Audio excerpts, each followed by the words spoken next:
Alrighty. Alrighty, I guess.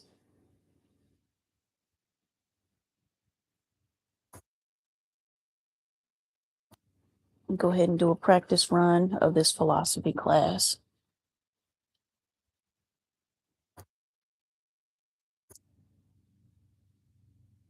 All right, so what philosophy meant to me before I started this class was just kind of another artsy or liberal arts type major.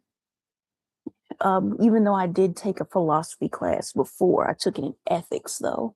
So I didn't know, I thought the general philosophy wasn't going to be anything like ethics, but now that I'm in this class and the uh, I've learned that philosophy as a whole is pretty important, and it can actually relate to work, personal life, things that you see every day, people watching. It can relate to all those things. It can relate to everything, actually, if you want to, if you look deep enough and you think deep enough about it.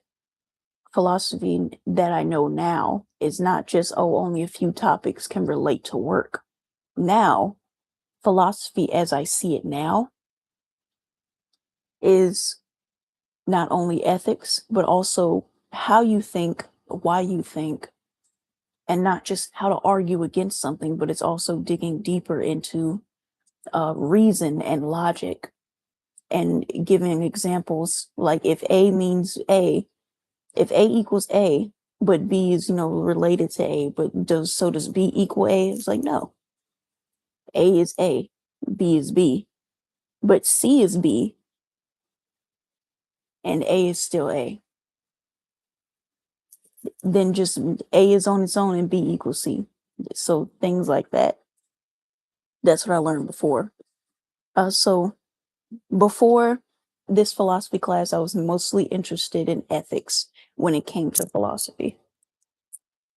I was mostly interested in the ethical side of philosophy, not really in, different ways of thinking. But now that the class is over and we're towards the end, I see philosophy as more.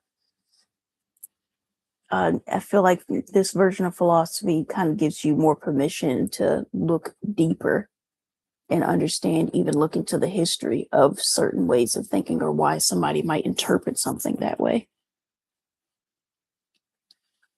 My thinking has changed when it said some of those. My thinking has changed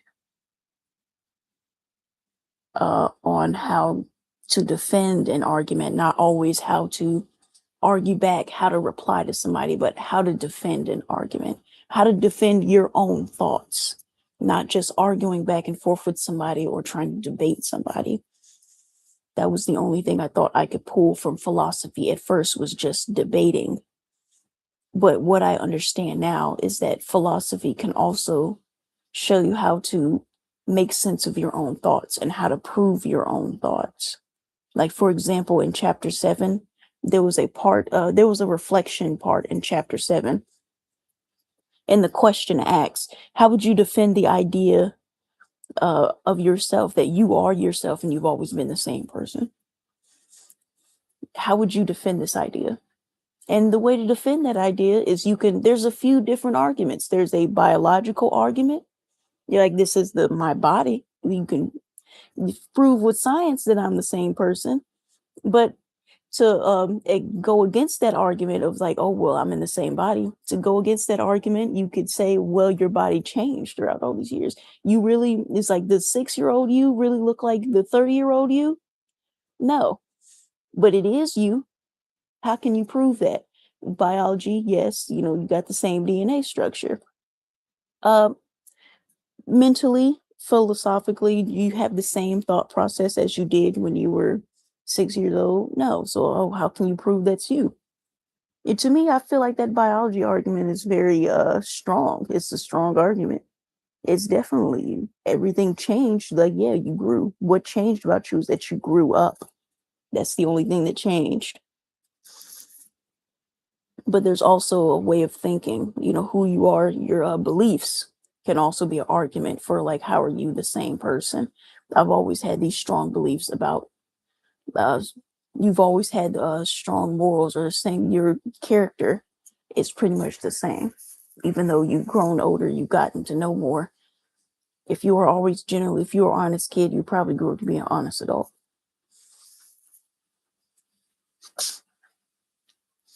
Uh, but not everybody is the same person technically. Life experiences can change your views on the outside world, but it doesn't really change you internally and the way that you subconsciously think about things. You can still subconsciously have those beliefs that you had when you were 6 years old, but as an adult, to keep it subconscious. But your frontward, your outward thinking thoughts, what you say could be completely different. Uh, there wasn't really any philosopher per se that stood out to me, just some ideas or concepts and topics that stood out to me. Chapter 6, meta ethics. That was the favorite chapter. Ethics wasn't even favorite chapter. I mean, ethics was the chapter, but meta ethics was the topic that I really liked. The ethics of ethics. Just because something is right or wrong, does that make it the right decision? And especially against that philosopher, uh, Immanuel Kant, he believes that lying is bad in all cases. The author of this book gave a great example. You see a black man running away from the Ku Klux Klan, and he turns the corner, he hides, and now the Ku Klux Klan comes around the corner. Now they're looking at you. Like, did you see where he went? Would you tell them the truth, or would you follow Immanuel Kant and be like, just tell the truth? Would you lie for this man? You don't know him. You don't owe him nothing. But what was the ethical thing to do was to not lie. But what about the ethics of not lying? You know what's going to happen to this man if you say something, if you say the truth. And there's also that roundabout way of arguing against that Immanuel Kant would use. Well, what if you lied and said he went another way, and it turns out that you lied and sent him the way that he was probably trying to run around. He might have been trying to circle about and go behind them and run back the way he came.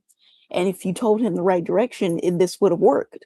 But you told them the wrong direction and he was circling around that way and they found him. That would have been the Immanuel Kant argument to saying lying is still wrong. But this argument is stronger than the home invader or the man at the door with a gun argument. It's much stronger because this is a very immediate threat. This isn't just one person looking for somebody. This is an entire group known for terrorizing Black people, known for terrorizing people who look like this man. You know what's going to happen. You know they can catch him easily, catch him quick. And they, even if you told them the wrong direction, they'd probably still catch up to him anyway. Maybe they wouldn't. But this man would probably be alive, a better chance at survival. You're helping this stranger, this person you don't owe's chance of survival by sending them in the wrong direction. That's the ethics of that ethical decision. The ethical thing to do would be to tell the truth. But the meta ethics of telling the truth, the ethics on those ethics of truth telling, it'd be horribly wrong to sit up and tell the truth about this situation.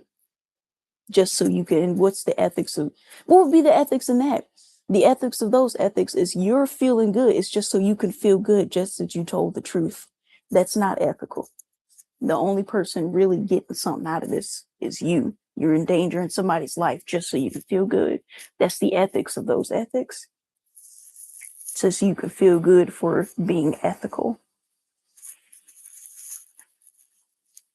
So yes, the meta ethics was very interesting to me. I feel like that would be a big issue in law. Like I expressed before, I am interested in being a lawyer. So that's the ethics of that ethical decision.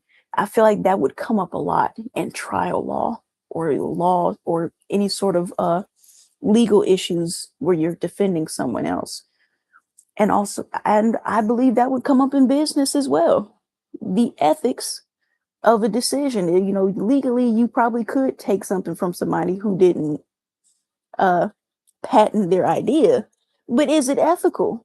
it would be wrong to do that to somebody. You know how hard they work. You know, I did it. The ethics of that ethical decision. It wasn't against the law. You didn't break any laws, but you hurt somebody in the process. So that's why I really like learning about meta ethics. You did something right. You didn't break the law. You did something good for yourself. You did something good for your family, but you just hurt a bunch of people in the process. You hurt this person in the process that you could have spared. Your family would be okay if you spared this person. That's the only difference, them being hurt versus you getting, something plus, just you getting money or you getting a little raise or you getting this one thing. You could have spared somebody's family at no cost to yourself. So the meta ethics, definitely, that was the one that it influenced my thinking the most and that it interests me and piqued my interest the most. How would I apply this in my personal life? Law. I'm like anybody going to law school wants to be like, oh, please put me in corporate, please put me in contracting or something where I won't go to trial. But learning more about meta ethics and learning more on how to debate or how to not just how to defend or attack, not just how to attack an argument, which I feel like ethics taught you how to attack an argument, but this broader, this broader idea of philosophy, this philosophy 1000 class, this broader idea of philosophy really teaches you how to defend your own thoughts, not just attack an argument, attack someone else's thoughts and maybe poke holes in their argument, but it's teaching you to defend your argument, your own thoughts, your own argument, your own reasoning. So I'm defending your own reasoning. I feel like that would come up in trial law if you're talking to a jury or if you're trying to explain something to the judge or you're defending a client and they can't vocalize this themselves. They can't express these ideas themselves, but you can pick up their idea, you can pick up their thoughts, and you know how to defend it. You can defend their thoughts. That's why I really like the meta ethics, and I feel like I could apply this in at work. If I ever become a lawyer, if where I'm going to law school and I'm practicing. Another thing I could apply this to is my personal life. I have a lot of argumentative people in my family, and they're not just gonna sit back and chill if it turns out they're right and you're wrong. So that gets me. So I'm thinking it's like with this, absolutely. Well, knowing how to defend my thoughts and not just poking holes in their argument, and just poking holes in someone's argument, especially talking to family, it rises to like a loud screaming match. But if you you poke holes in their arguments, and even if they start to get mad or they want to yell, you can just start defending your own thoughts. You can just start using the meta ethics. You can defend your own thoughts. So, yeah, I made that decision, but also look at the impact that this decision would have on further decisions or this person's life or that. Like, you can defend your thoughts and actually tell somebody the reasoning without trying to, spill everything out of your brain, without having to be you know, this huge script in your head. You can just sum it up like this. Instead of this, you can just sum it up to this. Defending your thoughts. To me, this is what I've learned from philosophy. This is defending your thoughts versus poking a hole in someone's argument, because it's going to go on a while because you're arguing with somebody. Defending your thoughts like this. And I feel like that would come across pretty clear to another person because you just fed them something to like, you just gave their mind something to chew on. How about you apply this? Yeah, okay. They refer to specific, yeah, chapter 6, the meta ethics. Another one in chapter 6, ethics. Another one from chapter 6, assessing morality. That was pretty cool too. I feel like that is so important in law and in business. I want to be a lawyer that defends small businesses, that not only helps them write contracts, understand contracts, get better contracts, but I would also like to, from learning this, I would like to defend people in court, to know that I could do that. They're just like, oh my God, what do I do if they really need to go to a court about something? I would feel kind of, embarrassed if the only thing that I could do was just say, oh, I don't do court. Oh, no, no, no, I don't want to go to court. I don't want to be a lawyer that's scared to go to court. I would like to learn about it as much as I can. So, assessing morality, two moral issues, luck and justice. I feel like that would explain it. I understand if you talk to a jury, you're talking to a large group of normal people. They can understand, most people's understanding of justice is like, yeah, you got to get justice, eye for an eye. That's the justice most people understand. But if you argued luck and then brought it in, paired it with justice, it would understand more. Because the average person, like on a trial, in jury or anything, the average person will not really grasp meta ethics, the ethics of that decision. I, for the most part, they wouldn't really dig deep into meta ethics. They can understand that a good or bad decision can affect someone's life, but they may not grasp why somebody would have made a decision that a lot of people wouldn't have agreed with.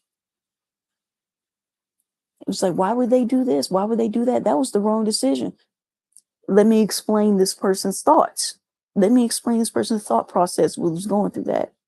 There may be something deeper to that, unethical decision. That unethical decision might have a deeper meaning to it that would surely give good outcomes, more ethical outcomes than they would have if they made an ethical decision right there. You would have a bunch of unethical outcomes versus if you had that one unethical decision given a bunch of good outcomes. So I understand that is something that you would have to explain to people. That was another thing that I felt was very interesting. And to be more specific about it, once I say like, oh, I like the ethics chapter, I like the meta ethics section, and specifically the reading Luck and Justice.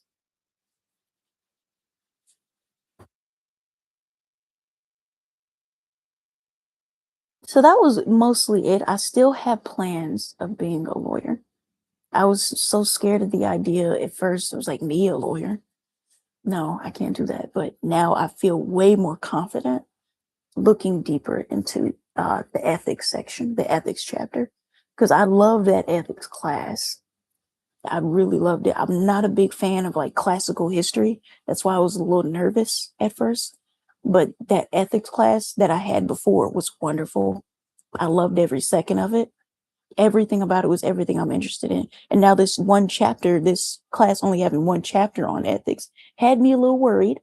I was like, okay, I hope I do good. I hope it's still interesting. It definitely is. And I love that it went deeper, not just the history of this person saying that and, oh, their followers, famous other philosophers that follow an even more famous philosopher. That's more of what I learned in ethics. This was deeper. This was more about ethics was it was a beginner ethics class. So it was how to attack somebody's argument. This philosophy class was more, this is how you defend your thoughts when someone attacks your argument, or if you're trying to explain why you just made this decision, or you're trying to explain someone's thought process based on their history, based on who they are.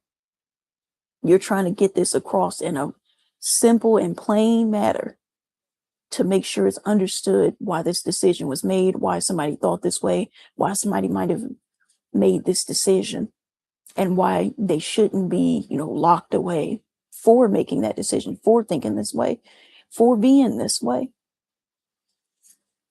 That's just me, that I'm not in law school, but I did take a law class. It was a business law class that had me very interested too, very challenging, but I took the challenge head on. I wasn't afraid, which surprised me. I thought I'd drop out of it, but I wasn't afraid to be challenged in that way. Just with this class, just like this class, I wasn't sure if I wanted to stay in it, but it turns out I wasn't afraid to be challenged by it.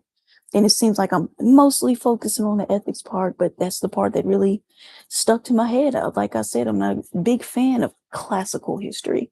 So a lot of other parts of the book didn't really, stick with me, but ethics did. The meta ethics did, the ethics of ethics.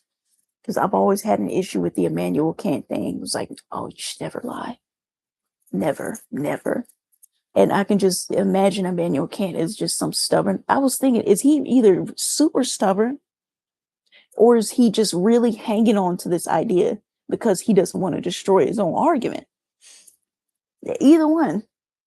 I'm glad this poke holes in it, but it's not attacking his argument. It didn't attack his argument at all. It just showed you, it just pointed out someone's thought process of why they thought his argument wasn't a good idea. I like that better than just plain shooting somebody's their thought process down. I like this a lot better. So that's what I gained from philosophy versus the beginning and then versus the end now. I actually like it even more. I have a better understanding of it. And it's not just like, well, I guess I got to do this class if I want to learn more about law or if I want to go to law school. It's a good little class to show that I'm interested. No, I'm actually far more interested now. I'm not just trying to get into law school. I'd like to understand it. So philosophy is real good for if you really want to understand law, not just learn it and apply it. This is for understanding it. So you're not just talking from memory. You can actually come up with an original thought. And I really like this. It flexes the original thought muscles in my brain after all of this, accounting coursework where I'm just memorize, look at the notes, memorize. This is saying, well, what do you think about that? How would you defend this based on what you just learned? How do you think this philosopher would defend it? That was a big shock to me. From the beginning, I'm thinking like, okay, is it just going to be, a bunch of quizzes with multiple choice? Like, no, it was true or false. It was a bunch of quizzes with true or false questions. And the questions were something that couldn't even be studied. It had to be from your own knowledge. You had to memorize it. You had to not memorize, but you had to have learned what you got from the reading and then apply it to this question because the questions couldn't have been prepped for unless you learned about it. That was very interesting to me. Like, what would this would this philosopher agree with that? Did this philosopher say that?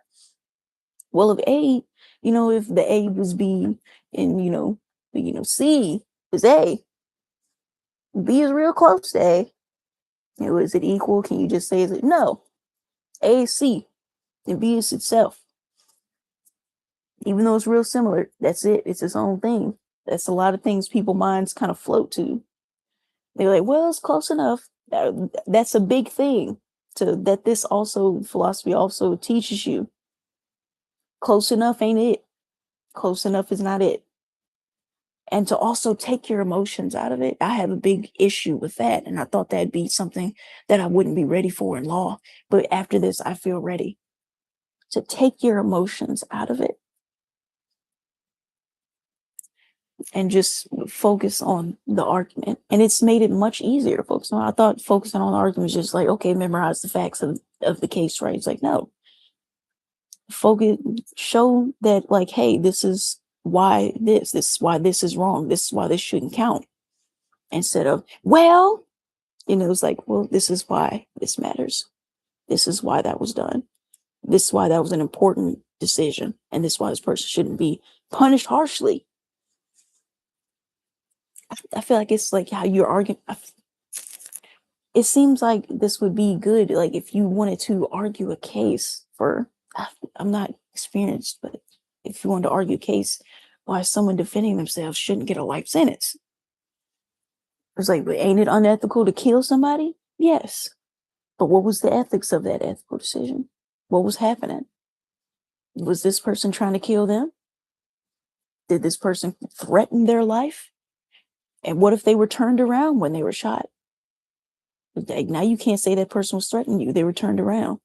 What if they said they were going to get a gun and they were dead serious about it? Or what if they threatened you before and you shot them in the back while they were fishing for a gun and you warned them? I feel like that would be important if they warned them multiple times. Stop fishing for that. Stop fishing for that gun. Get your hands up. Get out of that car right now. It was like, oh, I'm getting it. I'm doing it. I'm about to do it. I'm about to do it. And let's say you did wait and they pulled out a huge gun. Do you think it's about time to defend yourself? before something happens and you just got a handgun, you just got this small gun. It's like, well, I'm not going to use it on nobody. I'm going to just scare them. Okay, they ain't scared. And they got something bigger. They let them walk off and everything. They got something bigger. They were pulling it out and you shot them. They were pulling out, about to whip around. That would be a defense for somebody with a gun. That made up scenario that I just made up. Completely fictional scenario I just made up. They whip that shit, whip it around, about to shoot you. Wouldn't that be a good argument for the ethics, for the very unethical decision to shoot somebody in the back while they were walking away or running? Were they running to go get a gun and was about to whip around and shoot you? That's one.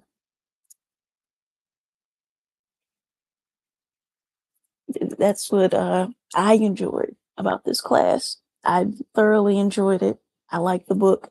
I was very upset when I found out it wasn't going to be a physical book so I can keep it. I kept my I got the physical book of my ethics class book. That I liked it so much. Always after a class, if I like that class enough, I'll buy the textbook. I bought the textbook for my, financial statements class, and I bought the textbook for my ethics class. Enjoyed it a lot. And I was very sad there wasn't a physical book for this class, but I'll get over it. And that's it. That's what I got from this class versus the beginning.